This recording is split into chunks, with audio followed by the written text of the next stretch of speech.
loolu moom Diomaye président moom loolu moom baaxul loolu rek moo ci lu baaxul. waaw déedéet bu Diomaye président moom baaxul moom loolu moom.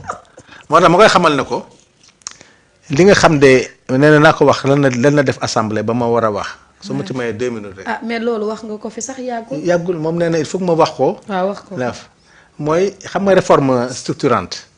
moo am solo te c'est pas président Elmane moo ko def. xam nga Pastef day woote jubal jubanti. ay transparence ay la bonne gouvernance donc lépp lu jëm ci affaire luubal. lépp loo xam ne tey Marita boo ko tegee. day tax sénégalais yi teg seen bët. parce que xam nga ils font toujours allusion à la cellule des marchés xam nga assemblée yoon tënku ko mu def cellule des marchés. moom moo jël décision ne dañuy def cellule de marché. cellule de passation cellule de contrôle de réception.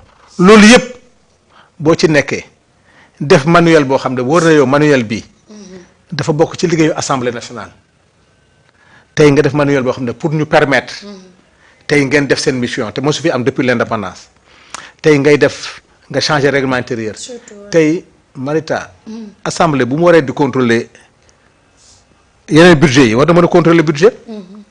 Depuis l'indépendance l'Assemblée n'a jamais contrôlé son budget mooy la commission de contrôle. tey ñooñu tey tous les 3 mois ñu ngi réunion.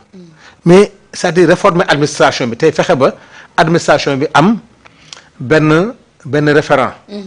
tey nga dem ba tey nga am ay attachés parlementaires ngay dégg attaché et bi c'est des doctorants.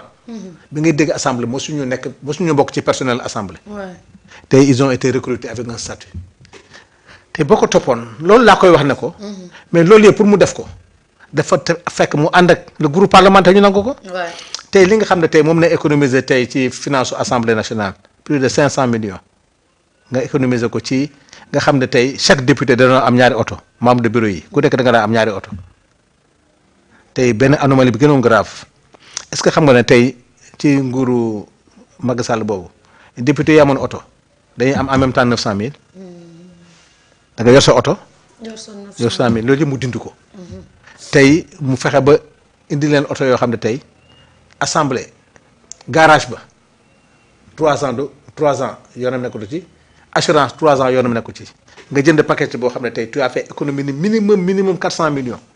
loolu laa koy wax ne ko. d'accord que loolu même bu nekkee ak El Malick mais c'est le bilan de Pastef moom tey bu demee ci plateau yi bu demee di xulóog waa kulunaay mu ne leen wax tey voilà ñun bi ñu ñëwee assemblée lii nañ fi def voilà le problème. c'est que c'est important ñoom ñoo war a jël dossiers yi. comme li Yacine Fall def ñu fexe ba approprié wu nag lépp li Yacine wax. nekk ci portable yi ñu teg loolu débat.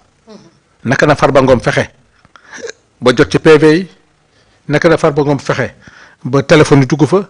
naka na Farba Ngom fexe bay wax ak patron de presse yi. yooyu mooy li nga xam ne.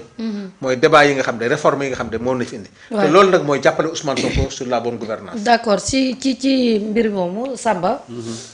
Assemblée nationale dañu ubbi ab mission d'information parlementaire jëm ci li nga xamante ni moo di mbirum softcare alors ñu baal ma.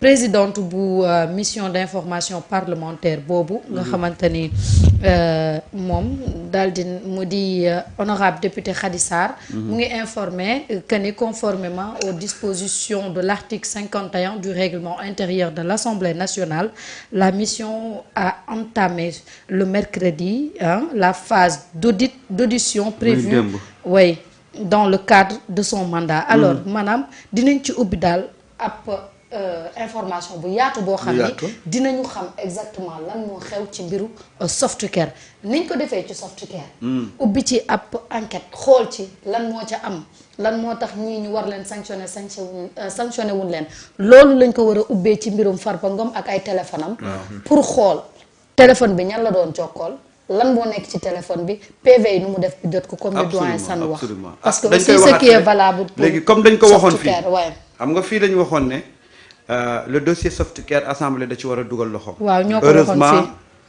xëy na dañ ñoo dégg. ba doxalee ko noonu. gis nga ñu ne la mission boobu. dana procéder déglu autorité de régulation yi. Ouais. Très bien. Des départements ministériels ministériels. compétents, de l'opérateur concerné ainsi que toute ouais. structure professionnelle, technique ou représentative dont l'éclairage apparaîtra utile à l'établissement des faits et à l'évaluation des dispositifs de protection des consommateurs et de prévention des risques sanitaires. Daanaka acteurs yi gravité autour de ces questions yépp dañ leen di déglu danañ leen déglu pour xam. pour xam. ñu ne en parallèle la mission effectuera une visite de terrain au niveau de l'opérateur concerné. Concerné. Muy C'est soft très care. important. Ah. député yi dinañu déplacé wu. dem ba ca barab ba ñuy defaree soft care pour booba xool. pour xool. waaw. lu am solo la.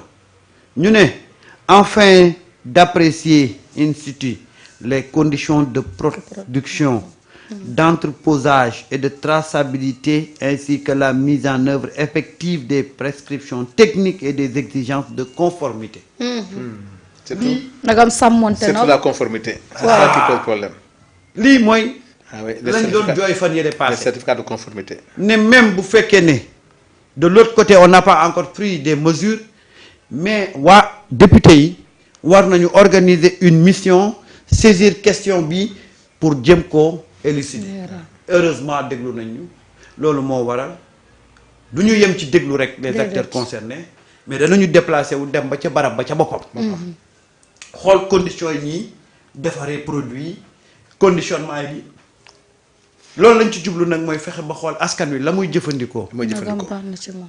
ci yan conditions lay surtout c'est génnee. important parce que mbirum soft care. foofu la il y a leen trop doon de xaar non-dits en fait. voilà il y a trop de ñu ne nag dans la même logique et afin d'assurer une approche participative inclusive et centrée sur l'intérêt général la mission mettra en œuvre une consultation citoyenne visant à recueillir de manière ordonnée et exploitable les observations, préoccupations et contributions des usagers, des organisateurs de consommateurs, plus largement des parties prenantes concernées en vue d'enrichir l'analyse parlementaire. C'est très c'est important. important.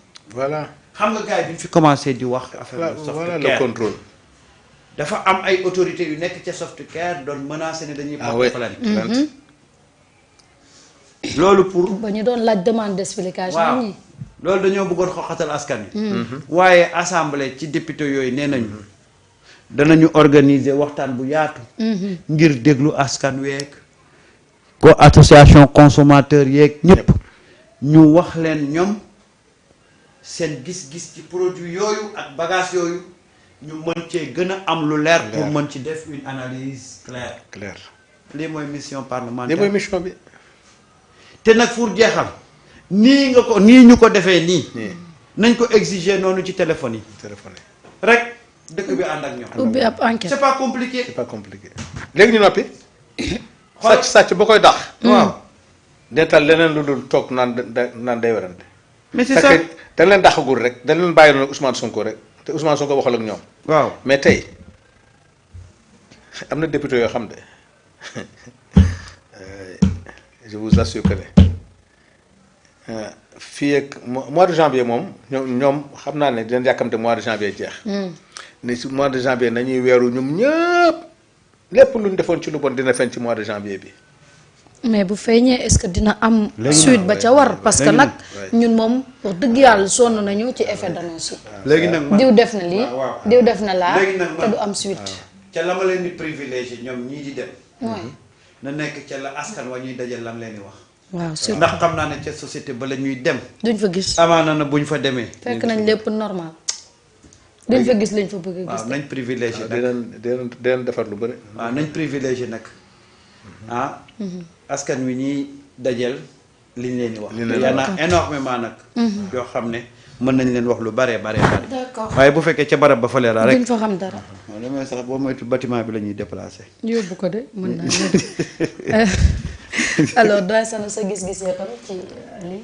waaw non man lu may encouragé la mooy sérieusement dama koy wax rek c'est-à-dire liggéey bi moom la Sénégalais di xaar te ñu ngi koy def xëy na daawuñu ko fësal mais nañ ko gën a fësal dem ci plateau yi.